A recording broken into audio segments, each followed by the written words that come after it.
தமிழக வெற்றிக் கழகத்தின் வெற்றி பேரணியில் தமிழகம் என்ற முழக்கத்தோடு நேற்றைய தினம் மை டிவிகே ஆப் செயலியை நம் தலைவர் அவர்கள் அறிமுகப்படுத்தி வச்சிருக்காரு. அதை பத்தின செய்திகள் தகவல்கள்லாம் நேற்றே நீங்க எல்லாரும் பார்த்திருப்பீங்க. சீரும் சிறப்புமாக செம்மையாக அந்த நிகழ்வானது நடந்து முடிந்தது. நானும் போயிருந்தேன். தலைவரின் மிக அருகில் அமர்ந்து அந்த நிகழ்வை காணக்கூடிய ஒரு பாக்கியம் எனக்கு நேற்றைய தினம் கிடைத்தது. ரொம்ப சிறப்பா அந்த நிகழ்ச்சியை கொண்டு போனாங்க.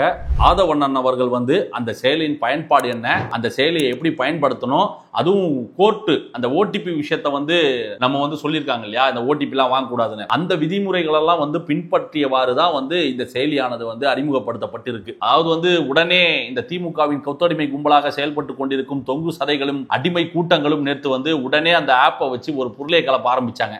எங்களை ஓடிபி கேட்கறதா சொல்லிட்டு நீங்க ஓடிபி கேட்கறீங்களான்னு. அதாவது இறைவனாகப்பட்டவன் எல்லாருக்கும் 6 அறிவு கொடுத்துருக்காங்க. ஜீவராசிகளுக்கு மட்டும்தான் 5 அறிவுன்னு நாம சொல்லி கேள்விப்பட்டிருக்கோம். ஆனா இணைய ஊப்பிகளுக்கு 2 அறிவு 3 அறிவு கூட இருக்குமான்றது சந்தேகமா தான் இருக்கு. ஏன்னா அந்த ஆப்லயே ரொம்ப தெளிவா போட்டிருக்கு கேடர்ஸ் ஒன்லி ஆக்சசபிள்னு சொல்லி.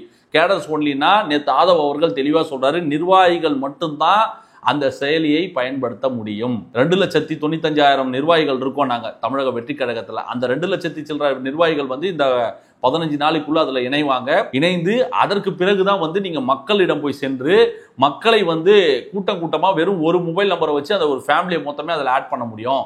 ஓடிபி தேவை இல்லை. நான் லாகின் பண்றேன்னா இப்போ நீங்க கவர்மெண்ட் ஆபீசர்ஸ், கவர்மெண்ட் அதிகாரிகள், துப்புரவு பணியாளர்கள் சொல்லி எல்லாருக்குமே ஒரு சில ஆப்ஸ் எல்லாம் கொடுத்திருப்பாங்க. கவர்மெண்ட் சைடுல ப்ரொவைட் பண்ணிருப்பாங்க. அதுக்கு ஒரு அட்மின் ஆக்சஸ் கொடுத்திருப்பாங்க. அந்த அட்மின் எப்பெல்லாம் போனை லாகின் பண்றாரோ அப்பெல்லாம் அந்த அட்மினுக்கு மட்டும் தான் பாஸ்வேர்டு கேட்கும், ஓடிபி வரும். அது மாதிரி ஒரு சிஸ்டம் தான் நம்மளும் கொண்டு வந்திருக்கோம். யார் அந்த ஆப்பை பயன்படுத்துறாங்களோ அவங்களுக்கு மட்டும் தான் ஓடிபி வருமே தவிர மக்களை அதுல சேர்க்கும் போது மக்களுக்கு எல்லாம் ஓடிபி போவாது. அந்த நீதிமன்றத்தோட ஆர்டர்ஸ் எல்லாம் ஃபாலோ பண்ணி தான் அந்த ஆப்பை ரெடி பண்ணியிருக்கு. அதை தெளிவுபடுத்திக்க நான் விரும்புறேன் இந்த இடத்துல. அதற்கு பிறகு இந்த 3 அறிவு ஜீவன்கள் என்ன சொல்ல ஆரம்பிச்சிருக்காங்கன்னா, இந்த டிவிகே ஆப்பை தயாரிச்சது ஒரு பிஜேபி நிறுவனம். பிஜேபி கிட்ட போய் தான் இவங்க இந்த ஆப்பை தயார் பண்ண கொடுத்துருக்காங்கன்ற மாதிரி சொல்லியிருக்காங்க. இந்த பிளே ஸ்டோர்ல பாத்தீங்கன்னா சமஸ்தானம் என்ற ஒரு சமஸ்தானம் இன்ஃபோ டெக்னாலஜிஸ் என்ற ஒரு நிறுவனம் தான் அந்த ஆப்பை தயார் பண்ணியிருக்காங்க. இது ஒரு வணிகம், ஒரு வியாபாரம் சார்ந்த ஒரு விஷயம். என்னன்னா அவர் பிஜேபியில இருந்திருக்கிறாரு 5 வருஷத்துக்கு முன்னாடி. அதுல கைண்டு வந்திருக்கிறாரு. இப்போ நம்ம ஒரு தொழில் செய்யறோம். இப்போ நான் ஒரு கடை நடத்துறேன். அந்த கடைக்கு ஹிந்துஸ் மட்டும் தான் வியாபாரம் பண்ணணும் சொன்னா எப்படி இருக்கும்? முஸ்லிம்ஸ் மட்டும் தான் வரணும், கிறிஸ்டியன்ஸ் மட்டும் தான் வரணும், இந்த ஜாதிக்காரன் மட்டும் தான் வரணும், அந்த ஜாதிக்காரன் மட்டும் தான் வரணும், இல்ல இந்த கட்சிக்காரன் மட்டும் தான் வரணும், அந்த கட்சிக்காரன் மட்டும் தான் வரணும்னு சொல்லி நான் சொன்னா நான் பொழப்பு நடத்த முடியுமா? நான் உட்கார்ந்து இருக்கிறது வியாபாரத்துக்கு. எனக்கு சிறந்த முறையில தரமான முறையில யார் பண்ணி கொடுக்குறாங்களோ அந்த கடைக்கு மக்கள் போறாங்க. அந்த மாதிரி என் கடைக்கு தேடி வராங்கன்னா நான் ஒரு விஷயத்தை கரெக்டா பண்றதுனால தேடி வராங்க. இப்ப நான் தமிழக வெற்றி கழகத்துல இருக்கேன். திமுக சார்ந்த பல நண்பர்கள் என் கடைக்கு பர்ச்சேஸ் பண்ணிட்டு போறாங்க. அண்ணா திமுக சார்ந்த பல பேர் வராங்க. விடுதலை சிறுத்தை கட்சியை சார்ந்த பேர் பல பேர் வராங்க. அவங்க என் கடையில பொருள் வாங்கிட்டதனால மட்டுமே அவங்க என்ன என் கட்சிக்கு சேர்ந்துட்டாங்கன்ற ஒரு அர்த்தமா? ரொம்ப தெளிவா சொல்லியிருக்காரு நேத்து விவாத மேடையில அண்ணன் வீர விக்னேஸ்வர் அவர்கள் சொல்லியிருக்காரு. இது ஒரு வியாபாரம், ஒரு வணிகம் சார்ந்த ஒரு விஷயம். அவர் 5 வருஷத்துக்கு முன்னாடி அதுல இருந்திருக்கலாம். இப்ப வெளியே வந்துட்டார். அந்த கட்சிக்கு அவருக்கு சம்பந்தமே இல்லை, வெளியே வந்துட்டு இருக்காரு. வந்த உடனே அந்த நிறுவனம் நல்லா பண்ணுதுன்னு கேள்விப்பட்டிருக்கோம். அந்த நிறுவனத்துக்கு அந்த டெண்டரை கொடுத்திருக்காங்க. இன்னைக்கு ஏடிஎம்கே ஆட்சியில் இருக்கும்போது எத்தனை அமைச்சர்கள், எத்தனை கவுன்சிலர்கள், எத்தனை ஒன்றிய நகர பகுதிகளில் இருக்கக்கூடிய அமைப்பாளர்கள்லாம் கான்ட்ராக்ட் எடுத்து நடத்திக்கிட்டு இருக்காங்க. ஏடிஎம்கே ஆட்சியில் எத்தனை திமுக நிர்வாகிகள் road contract, bus contract, parking contract, கொழா கான்ட்ராக்ட், காவா கான்ட்ராக்ட், இன்னும் பல கான்ட்ராக்ட், பார் டெண்டர் எடுக்கிற கான்ட்ராக்ட், பாட்டில் கழுவுற கான்ட்ராக்ட், பாட்டில் தூக்குற கான்ட்ராக்ட், இப்படி எத்தனை கான்ட்ராக்ட திமுக நிர்வாகிகள் எடுத்துட்டாங்க நான் பட்டியலிட முடியும். அதுக்கான ஆதாரமும் இருக்கு. இப்போ திமுக ஆட்சியில் அண்ணா திமுக சார்ந்த பல நிர்வாகிகள் பல கான்ட்ராக்ட் எடுத்து நடத்திக்கிட்டு இருக்காங்க. அப்ப அவங்க எல்லாம் திமுக ஆதரவா செயல்படுறாங்கன்னு அர்த்தமா? அடிப்படை அரசியல் அறிவு கூட இல்லாத தற்கூரிகள் தான் இந்த மாதிரியான விவாதத்தை எடுத்து வைப்பாங்க. அந்த ஆப் சிறந்த முறையில் லான்ச் செய்யப்பட்டிருக்கு. குடும்பமாக அதுல இணையணும். உறுப்பினர் சேர்க்கை என்ற ஒரு வார்த்தையை நாம பயன்படுத்தவே கூடாது. அது குடும்பமாக சேரணும். எப்படி நம்ம தளபதிக்கு வீட்டுல ஒருத்தர் மட்டுமே ரசிகர் இல்லாம தாய், தந்தை, 2-3 ஜெனரேஷன் தளபதிக்கு ரசிகர்களா இருக்காங்க. அந்த மாதிரி அந்த குடும்பத்துல இருக்க ஒட்டுமொத்த பேரும் நம்ம கட்சியில இணைக்க வேண்டியதுதான் நம்மளோட முதல் பணியா இருக்கணும். அண்ணன் ஆதவ் அவர்கள் சொன்னது என்னன்னா 2 கோடி உறுப்பினர்கள் என்பது நிச்சயம், 5 கோடி உறுப்பினர்கள் என்பது லட்சியமாக நாம் கொண்டு செயல் செயல்பட வேண்டும் என்பதை தான் நேத்து அண்ணன் ஆதவ் அவர்கள் ரொம்ப அழுத்தம் திருத்தமா தெரிவிச்சாரு. தளபதி அவர்களும் அதான் சொன்னாரு. அண்ணாவின் பாதையில அண்ணாவோட ஒரு கருத்துக்களை உள்வாங்கி கொண்டு மக்களிடம் செல், மக்களிடம் பழகு, மக்களிடம் இருந்து கற்றுக்கொள் என்ற அண்ணாவின் கோட்பாடுகளை மேற்கொண்டுதான் நம் தளபதி அவர்களும் நேத்து பேசினாரு. அதனால மக்கள் கிட்ட போங்க, மக்கள் குறைகளை கேளுங்க, மக்கள் கிட்ட சேர்ந்து அரசியல பழகுங்க, மக்களை நம் கட்சிக்கு கொண்டு வாங்க. இந்த இரு திராவிட கட்சிகளும் செய்த ஊழல்கள் பற்றியும் சுரண்டல்கள் பற்றியும் இவங்க எப்படியெல்லாம் ஏமாத்தி தமிழ்நாட்டில் ஓட்டு வாங்கி இது வரைக்கும் அவங்க ஆட்சி அதிகாரத்துக்கு வந்திருக்காங்கன்றத பத்தியும் மக்கள் கிட்ட நீங்க எடுத்து சொல்லி மக்கள் கிட்ட நம்ம அரசியல் நம்ம பண்ணணும். தேவையில்லாத இந்த மாதிரியான பிழைப்புக்கு எலும்பு கடிக்கும் எலும்பிகளிடம் இருந்து நம்ம அரசியல் செய்ய வேண்டிய அவசியம் நமக்கு இல்லைன்றதால நேத்து போட்டு ரொம்ப அழகா நேற்றையான நிகழ்வு நடந்து முடிந்தது. ரெண்டாவது விஷயம் என்னன்னு பாத்தீங்கன்னா, நிறைய பேர் சொல்லக்கூடிய ஒரு விமர்சனமா என்ன வைக்கிறாங்கன்னா, இந்த ஆணவ கொலை அதை பத்தி ஏன் யாருமே பேசல, எதுக்காக யாருமே பேசல. அப்படிலாம் கிடையாது. நமது அண்ணன் ஆதவ் அவர்கள் ரொம்ப தெளிவா அதற்கான கண்டன அறிக்கையை அவரோட எக்ஸ்தலத்துல பகிர்ந்திருக்காரு. இந்த சாதியானது எந்த அளவுக்கு நம்ம ரத்தத்துல ஒரு சில ஆட்களுக்கு ஊறி போயிருக்குன்னா, உங்ககிட்ட பணம் இருக்கலாம், பதவி இருக்கலாம், இந்த சொசைட்டில நீ எவ்வளவு பெரிய ஆளானா இருக்கலாம், ஆனா நீ குறிப்பிட்ட இந்த சாதியில் நீ இருக்கன்னு தெரிஞ்சாலே நான் வெட்டுவேன், குத்துவேன், கொல்லுவேன்றது என்ன மாதிரியான ஒரு மனநிலை, என்ன மாதிரியான ஒரு விதையை இந்த நம்ம மக்களுக்கு, இதற்கு போன ஜெனரேஷனா இருக்கட்டும், இப்போ இருக்க ஜெனரேஷனா இருக்கட்டும், அடுத்த ஜெனரேஷன் நம்ம என்ன கொடுக்க போறோம்ன்றது நினைச்சாலே ரொம்ப அச்சமாவும் பயமாவும் இருக்கு.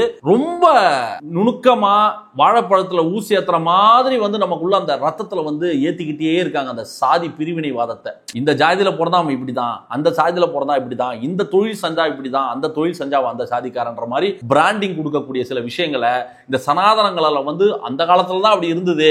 நம்ம அப்பாக்கள், நம்ம முன்னோர்கள், நம்ம தாத்தாக்கள் தான் அதை கடைபிடிச்சாங்கன்னா இன்னைக்கு உலகம் மாறிக்கிட்டு இருக்கு, இன்னைக்கு அறிவியல் மாற்றங்கள் வந்துகிட்டு இருக்கு. இந்த காலத்திலேயே நான் சாதி பார்ப்பேன். ஏங்க, இறந்து போன அந்த தோழர் கவினோட என்ன அவருக்கு குறைச்சல்? ஒரு ஐடி கம்பெனில வேலை செய்யறாரு, 2 லட்சம் ரூபாய் சம்பளம் வாங்குறாரு, நல்ல வசதி வாய்ப்புகள் இருக்கு, சத்தியமா அந்த பொண்ணை கல்யாணம் பண்ணி தானே நல்லபடியா வச்சு காப்பாத்த போறாரு. நீ இந்த சாதியில பிறந்து விட்டான் என்ற ஒரு காரணத்துக்காகவே நான் அவனை வெட்டுவேன், குத்துவேன்றது எந்த விதத்துல நியாயம்? அதை தான் நம்ம அண்ணன் ஆதவ் அவர்கள் தெளிவுபடுத்தினாரு.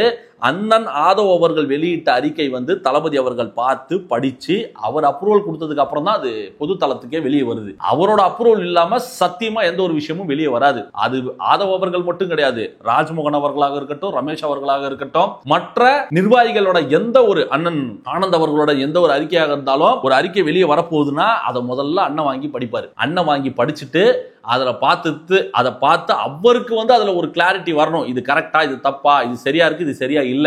அவரோட வழிகாட்டுதலின் பேர்ல மட்டும்தான் எல்லா விதமான விஷயங்களும் தமிழக வெற்றி கழகத்துல நடக்குது. அப்படி இருக்கும்போது அண்ணன் ஆதவ் அவர்களோட குரல் தமிழக வெற்றி கழகத்தின் தலைவரோட குரல். நீங்க அப்படித்தான் பார்க்கணும் அதை. அதுவும் இல்லாம இதுல விசாரணை போய்கிட்டு இருக்கு. கடந்த 4 வருடங்கள்ல இந்த திராவிட மாடல் ஆட்சி, பெரியாரின் ஆட்சி, சாதி ஒழிப்பை நாங்க எங்கள் கட்சியின் கொள்கையாக நாங்க வச்சிருக்கோம் சொல்லி ஊரை ஏமாத்திக்கிட்டு இருக்க இந்த திமுக அரசு இந்த ஆணவ படுகொலைகளை, சாதி வன்ம கொலைகள் நடந்துகிட்டு இருக்கு தமிழ்நாட்டில், இதை தடுக்கிறதுக்கு என்ன பண்ணிக்கிட்டு இருந்தாங்க? அதை தான் அண்ணன் ஆதவ் அவர்கள் இதுக்கு கடுமையான தனி சட்டங்களை ஏற்ற வேணும். தனி சட்டங்களை ஏற்றி இந்த மாதிரி ஆட்களை கடுமையான தண்டனை கொடுக்கணும். கடுமையான தண்டனைகள் இருந்தாதான் இவங்களுக்கு தப்பு செய்யறதுக்கு ஒரு அச்சத்தை ஏற்படுத்தும், ஒரு பயம் இருக்கும். பயம் இல்ல, என்னப்பா கொண்டனா ஜாதி பெருமை, சப்போர்ட் பண்றதுக்கு 10 பேர் வருவாங்க, இவங்க பிஜிஎம் போடுவானுங்க. வெக்கம் கெட்ட மானம் கெட்டவங்க ஒருத்தன் ஒரு கொலை பண்ணிட்டானா அதை ப்ரமோட் பண்ணி பிஜிஎம் எல்லாம் போட்டு கொண்டாடக்கூடிய ஒரு மனநிலை தான் இந்த சொசைட்டி இருக்கு. என்னங்க இது கொடூரம்ல? எவ்வளவு ஒரு கேவலமான ஒரு மனநிலை இல்ல? கோயிலுக்கு போக கூடாது, அதை பண்ணக்கூடாது, இதை பண்ணக்கூடாதுன்னு அந்த காலத்துல தான் அதெல்லாம் ஃபாலோ பண்ணாங்கன்னா, இவ்வளவு டெவலப்மெண்ட்ஸ் ஆன காலத்திலயும் இன்னும் பல கிராமங்கள்ல, பல மாவட்டங்கள்ல எல்லாம் இந்த சாதிய பாகுபாடு, இந்த தீண்டாமை, இந்த ஆணவ கொலைகள்லாம் தொடர்ந்து நடக்கும்போது ஒரு அரசு வேடிக்கை பார்த்துக்கிட்டு இருக்கிறது நியாயமா? ஒரு அரசு என்ன செய்யணும்? அனைவருக்குமான ஒரு அரசா தானே அது இருக்கணும். அந்த வெட்டி அந்த பொண்ணோட அண்ணங்காரனோ தம்பிக்காரனோ தெரியல, அந்த பையன் வெட்டி கொண்டு இருக்கா, அந்த கொன்ன பையனை கைது பண்ணிருக்காங்க. அந்த பையனோட பெற்றோர்கள் காவல்துறை சார்ந்தவங்களா இருக்கிறதுனால நீதி சரியான முறையில் கிடைக்குமா? இத நீதிமன்றம் முன் ஒரு சிறப்பு குழு அமைச்சு அதுக்கு ஒரு அதிகாரிகளுக்கு நியமனம் பண்ணி அந்த குடும்பத்துக்கு நீதி வாங்கி கொடுக்கணும். எங்க ஜஸ்டிஸ்லாம் கூட ஓகேங்க, பையன் செத்துட்டாங்க. எவ்வளவு கனவுகளோட, எவ்வளவு கஷ்டங்கள் அனுபவிச்சு அந்த பையன் படிச்சு இன்னைக்கு ஒரு ஐடி ப்ரொஃபஷனலாக ஆகி 2 லட்சம் ரூபாய் சம்பாரிச்சு பொருளாதார ரீதியாகவும் தன்னை உயர்த்திக்கிட்டு தன் மக்களையும் வந்து எப்படியாச்சும் முன்னாடி கொண்டு வந்துடணும் துடிச்சு ஓடக்கூடிய பல இளைஞர்களுக்கு வந்து எவ்வளவு பெரிய ஒரு பேக் ஒரு ஒரு ஒரு வருத்தத்தை இந்த நிகழ்வு ஏற்படுத்தியிருக்கும். எங்க காதலிக்கிறது தப்பு, இது என்னங்க காதல் என்ற வார்த்தையை வந்து அந்த அளவுக்கு கொச்சைப்படுத்துற மாதிரியான ஒரு விஷயமாவும் ஏதோ ஒரு செய்யக்கூடாத ஒரு பெரும் குற்றம் போலவும் வந்து போர்ட்ரே பண்றது வந்து நியாயமே கிடையாது. இன்னைக்கு அந்த பாதிக்கப்பட்ட குடும்பத்துக்கு இந்த அரசு சார்பாகவோ இல்ல நம் தமிழக வெற்றி கழகம் சார்பாகவோ இல்ல ஒட்டுமொத்த கட்சியும் சேர்ந்து அந்த குடும்பத்துக்கு வந்து நீதி வாங்கி கொடுத்தாலும் இழப்பு தானே. இது இனிமேலும் நடக்காம இருக்குமா? சாதி ஒழிக்கணும்னா எங்கிருந்து ஆரம்பிக்கணும்? இந்த கான்செப்ட் எங்கிருந்து வருது? இந்த அரசு என்ன பண்ணிக்கிட்டு இருக்கு? கடந்த 4 வருஷத்துல என்ன பண்ணிக்கிட்டு இருந்தீங்க? எத்தனை கொலைகள் நடந்திருக்கு? இது சாதாரணமா ஒரு செய்தியா கடந்து போய்கிட்டே இருக்க போறாங்க. ஒரு அதிகாரத்துல கையில வச்சிருக்கக்கூடிய இந்த திமுக அரசு இதை எதிர்த்து என்ன பேசியிருக்கு? இதுவரைக்கும் எந்த அமைச்சர்களோ இல்ல முதலமைச்சர் அவர்களோ இல்ல துணை முதலமைச்சர் அவர்களோ ஏதாவது ஒரு கண்டன அறிக்கை, ஏதாச்சும் ஒரு பேட்டி, ஏதாவது ஒண்ணு வந்திருக்கா? இல்ல இதுக்கு நாங்க தனி சட்டத்தை ஏற்ற போறோம், இந்த மாதிரி ஆணவ கொலைகள் நடக்காம இருக்கிறதுக்கு வந்து நாங்க தனி சட்டத்தை ஏற்றுவோம், கடுமையான தண்டனைகள் நாங்க கொடுப்போம், தூக்குல போடு. என்ன எங்க ஒரு உயிரை எடுக்கணும்னு நினைக்கிறவனுக்கு வந்து உயிர் வாழறதுக்கான தகுதியே கிடையாதுங்க. நீ எப்படிங்க இன்னொரு உயிரை எடுக்கிறதுக்கு உனக்கு அந்த அனுமதி கொடுத்தது? நியாயமா இது? ஒண்ணு இல்ல, போலீஸ் வந்து பண்ணுது ஒரு விஷயத்தை, என்கவுண்டர் பண்ணுது, இந்த லாக்அப் டெத் விஷயத்துக்கு வந்து எவ்வளவு பேசுனாங்க, இந்த மக்கள் எவ்வளவு கொந்தளிச்சாங்க. அதை விட கொடுமையான விஷயம் இப்போ வந்து தமிழ்நாட்டில் நடந்துட்டு இருக்கும் பொழுது, சாதியின் பேரால நடக்கக்கூடிய இந்த வன் கொடுமைகள் நடந்துகிட்டு இருக்கும் பொழுது எல்லாரும் மௌனம் காப்பது என்ன? தமிழக வெற்றி கழகம் இதுக்கு கண்டன அறிக்கை கொடுத்திருக்கு. திமுக எங்க பேசிருக்கு? அதிமுக எங்க பேசிருக்கு? மற்ற கட்சிகள், விடுதலை சிறுத்தை கட்சி களத்தில் நிற்பது அண்ணன் திருமாவர்கள் மட்டும்தான். கூட்டணி கட்சியில இருக்கீங்க, உங்க கட்சியில இருக்கக்கூடிய முதலமைச்சர் உங்க கூட்டணியால உங்களோட உதவினால முதலமைச்சராக இருக்கக்கூடிய ஐயா ஸ்டாலின் அவர்கள் வந்து இதுவரைக்கும் ஏன் ஒரு கண்டன அறிக்கை விடலன்னு அண்ணன் திருமா அவர்கள் வந்து இதுவரைக்கும் ஏதாச்சும் ஒன்று பேசியிருக்காரா? பாவம், அவர் வந்து அவர் மட்டும்தான் அந்த களத்தில் நிற்கிறாரு. கூட்டணி கட்சிகளுக்கே அந்த நிலம் பண்ணும் போது மற்ற கட்சிகள்லாம் கள்ள மௌனம் காட்பது என்னன்றது எனக்கு உண்மையாலே புரியல. உண்மையாவே மன வருத்தத்தில் தான் இந்த வீடியோ நான் ரொம்ப பதிவு பண்றேன். இனி இந்த மாதிரி தவறுகள் நடக்காம இருக்க தனி சட்டங்கள் ஏற்றப்பட வேண்டும், கடுமையான தண்டனைகள் கொடுக்கப்பட வேண்டும். இந்த சாதி ஆணவ கொலைகள் இனிமேலும் தமிழ்நாட்டில் நடக்காம இருக்க இந்த அரசு உத்தரவாதம் கொடுக்கணும். இது இந்த அரசை நம்பினாலாம் வேலைக்கு ஆகாதுன்னு நமக்கு நல்லாவே தெரிஞ்சிருச்சு. எதிர்காலத்தில் மக்கள் விழித்துக் கொள்வார்கள்னு நான் நம்புறேன். மீண்டும் ஒரு வீடியோவோடு உங்களை நான் வந்து சந்திக்கிறேன். சப்ஸ்கிரைப் செய்துவிட்டு வீடியோவை பாருங்கள் என்பதை தாழ்மையுடன் கேட்டுக்கொள்கிறேன். நன்றி, வணக்கம்.